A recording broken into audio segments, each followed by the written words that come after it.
Passion of Christ, from Judgment to the Cross. The stone courtyard of the Praetorium echoed with the murmurs of a crowd gathered like vultures awaiting a feast. Pilate stood on the elevated seat of judgment, the Roman insignia etched into the marble behind him. Before him, Jesus stood beaten, silent, and wrapped in a purple mockery of royalty. "I find no fault in this man," Pilate declared, his voice laced with weariness.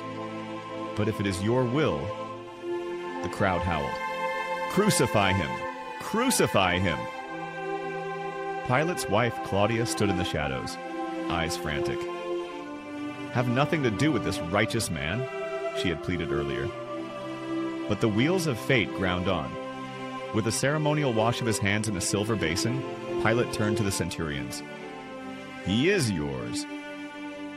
The crowd roared as the soldiers seized Jesus. Jesus was dragged into the barracks, stripped of his robe, and chained to a pillar. The centurion cracked the whip, a flagrum embedded with iron shards go against his back. The silence of Jesus only seemed to incense them further. Blood sprayed across the stone floor. Flesh tore. The soldiers laughed, mocking him as King of the Jews.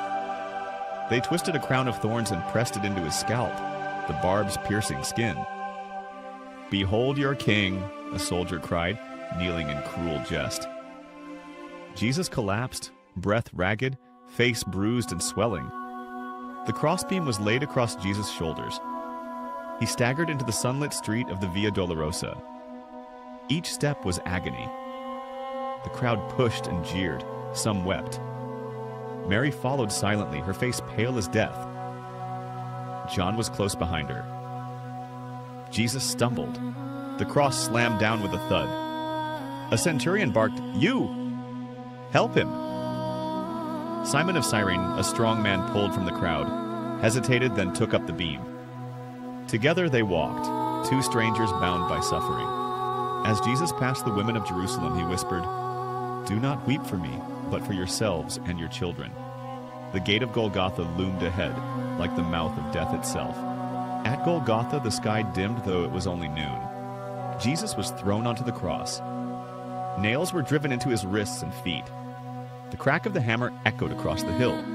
His scream broke the heavens. "Father, forgive them," he gasped, "for they know not what they do." The cross was raised, a silhouette against the darkening sky. Two thieves hung beside him, one cursed, the other believed. "Today," Jesus told the penitent thief, "you will be with me in paradise." Below, Mary clung to John. "Behold your mother," Jesus said to him, and to her, "Behold your son." The sky turned black. Thunder cracked. The earth trembled. Jesus cried out one last time, "It is finished." He bowed his head. The curtain of the temple tore in two. The centurion watching said, "Surely this man was the Son of God."